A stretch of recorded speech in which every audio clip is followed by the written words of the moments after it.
Teman-teman,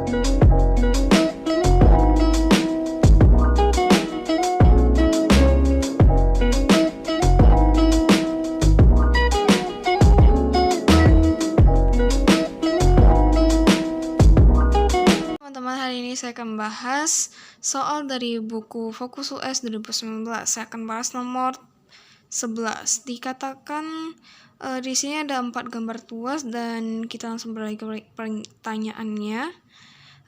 Dikatakan urutan tuas yang memiliki keuntungan mekanis dari besar ke kecil. Keuntungan mekanis dalam tuas itu kita bisa pakai rumus Km sama dengan LF per LB. Jadi kita akan mencarinya satu persatu. Yang nomor 1, LF-nya itu berarti lengan kuasanya dari ukuran tumpu dari titik tumpu ke kuasanya. Itu sama dengan 90 cm. Jadi KM pertama itu sama dengan 90 dan LB-nya itu berarti benda ke titik tumpu itu jaraknya berapa? Di sini dikatakan 30 cm. Jadi langsung kita bagi kekuatan mekanisnya sama dengan 3. Terus kita beralih yang ke nomor 2. Dilihat di sini titik jarak kuasa dengan titik tumpunya itu 90 cm. Berarti kita tulis 90 cm. Terus untuk jarak benda ke titik tumpunya itu 120 cm. Dilihat dari sini ke sini. Jangan terpaku dengan jarak benda sama kuasa. Jadi lengan bebannya itu 120 cm. Kalau misalnya kita sederhanain, ini sama 3/4 yang sudah hampir itu mendekati 4, atau bisa atau dengan pecahan 3/4 juga bisa. Baru yang nomor 3, KM sama dengan LF-nya ini, berarti lengan kuasa ke titik tumpu itu sama dengan 150 cm. Dan jarak benda ke titik tumpu itu kita hitung jarak sininya, berarti 150 kurang 120 sama dengan 30 cm. Kita bagi, hasilnya sama 5. Baru yang nomor 4, dilihat jarak kuasa ke titik tumpunya itu sama 120 cm. Dan jarak lengan bebannya itu dari sini ke sini, berarti kita hitung jarak sininya 170 kurang 120 itu sama dengan 50 cm. Jadi ini kita habis bagi 2,4. Jadi urutan yang paling besar ke kecil itu dari nomor 3, baru nomor 1, 4, 2. Jadi jawabannya itu sama dengan C. C jawabannya. Nah, sekarang kita akan bahas soal nomor 12. Nah, dikatakan data pada tabel berikut menunjukkan beberapa logam saat menyerap kalor. Sini datanya. Ditanya urutan logam yang menyerap kalor dari besar ke kecil adalah. Rumus kalor itu sama dengan Q M C kali delta T. Nah, kita hitung yang pertama dulu. Kalor sama dengan M-nya itu sama 200 gram. Jadi kita pindahkan ke kilogram sama dengan 0,2. Baru kalor jenisnya itu sama 460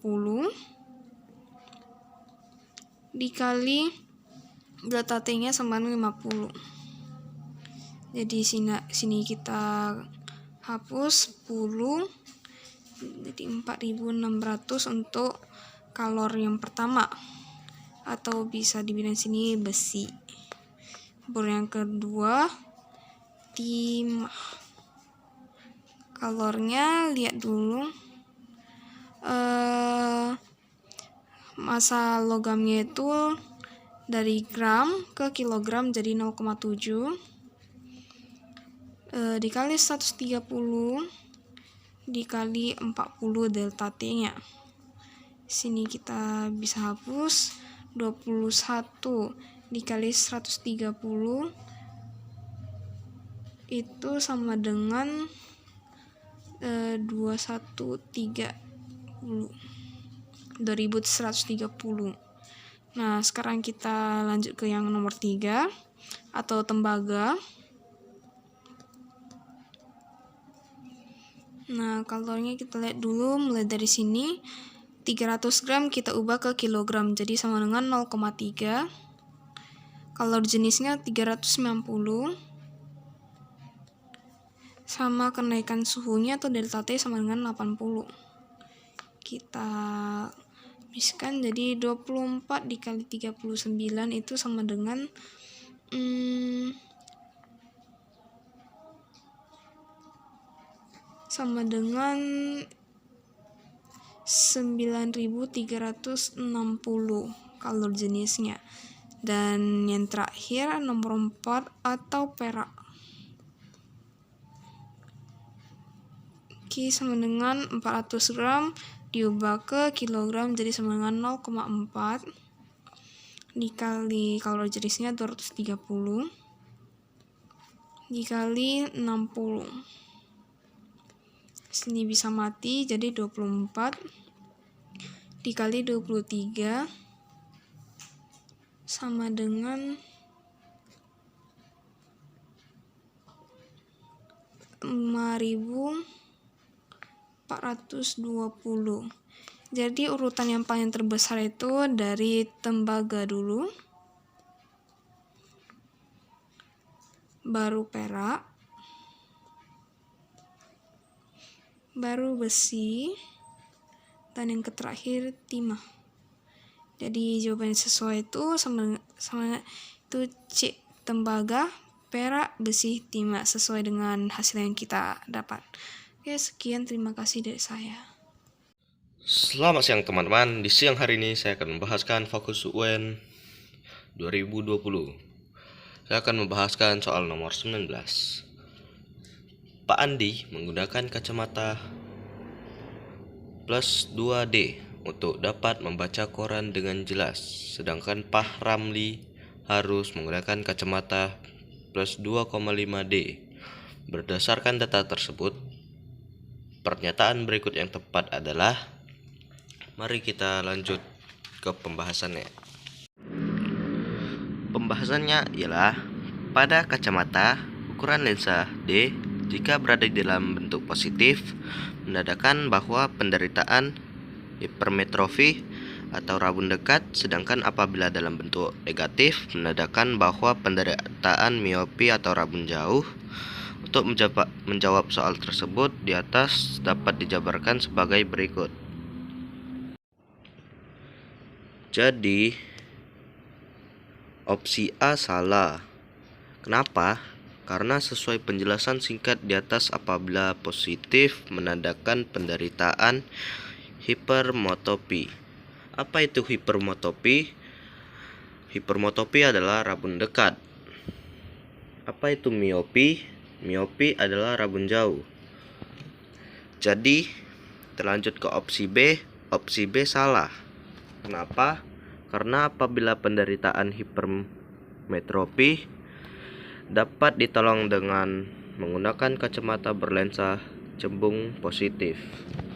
Opsi C salah.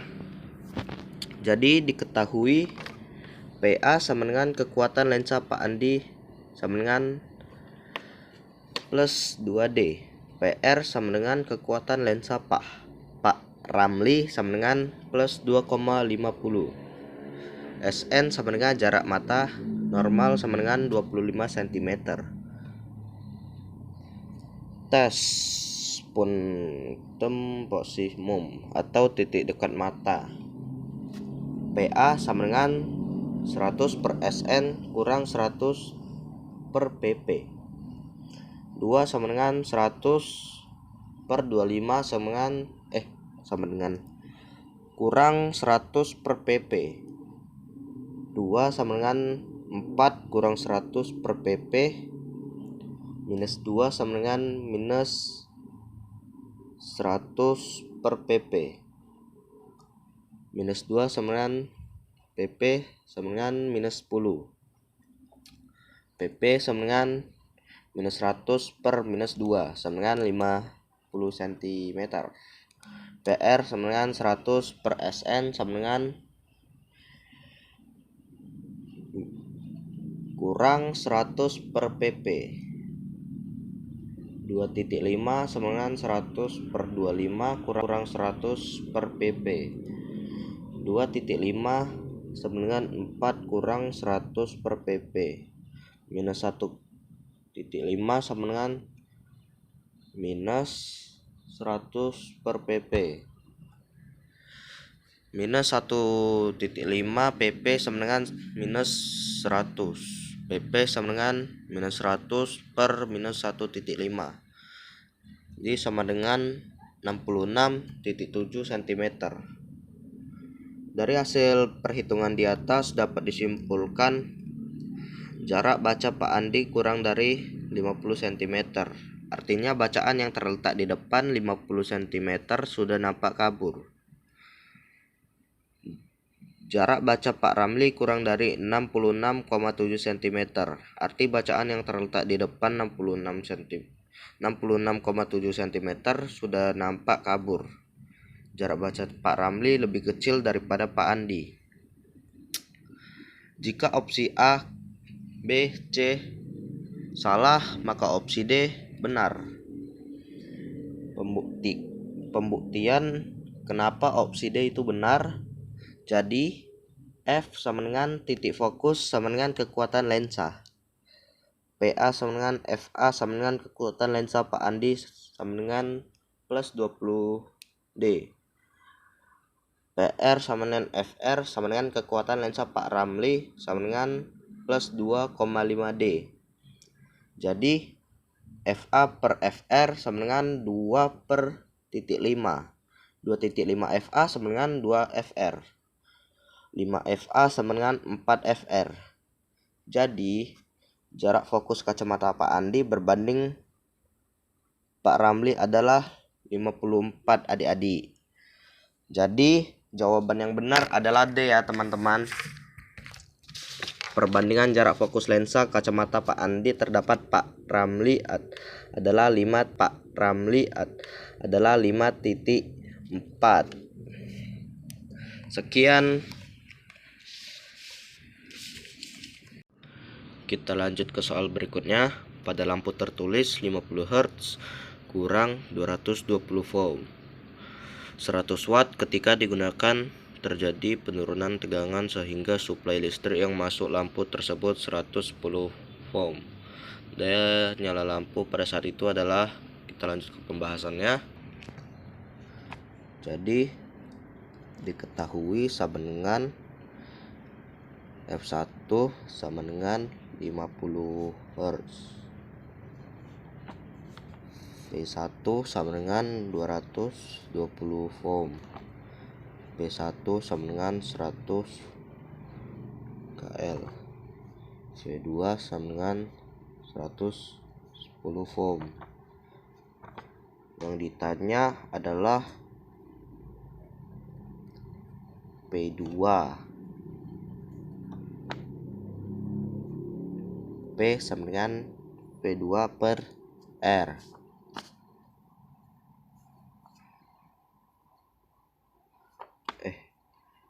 P1 per P2 sama dengan P2 per RI per F2 pangkat 2 per R2.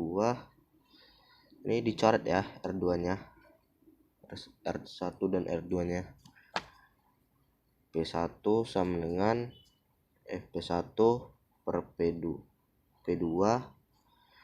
sama dengan V1 pangkat 2 per V2 pangkat 2. P1 per P2 sama dengan V1 per V2 kurung pangkat 2. Jadi 100 per P2 sama dengan 220 per 101 pangkat 2. Ini dicoret ya. Jadi 2. Jadi 100 per P2 sama dengan P per 1 P2 sama dengan 25 watt.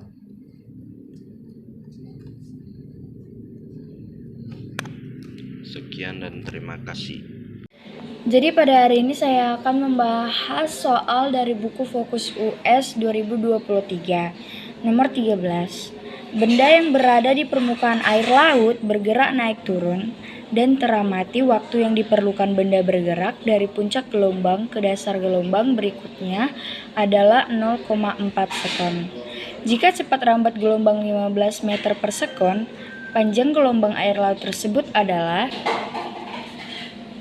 diketahui T atau sama dengan waktu itu 0,4 sekon. F-nya atau cepat rambat gelombangnya itu 15 meter per sekon. Terus ditanya itu panjang gelombang atau enggak sama dengan itu lambda.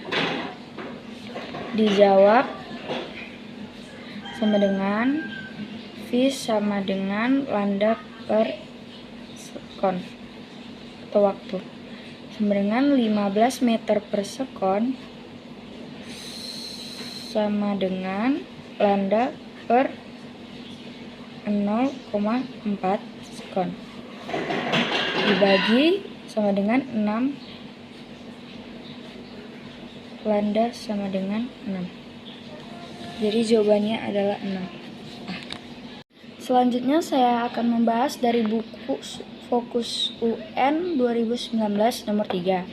Untuk memisahkan air dari campuran air dan pasir dilakukan dengan cara pengertian penguapan kita harus mengetahuinya, yaitu perubahan bentuk dari cair ke gas. Kalau sublimasi, perubahan bentuk dari padat ke gas.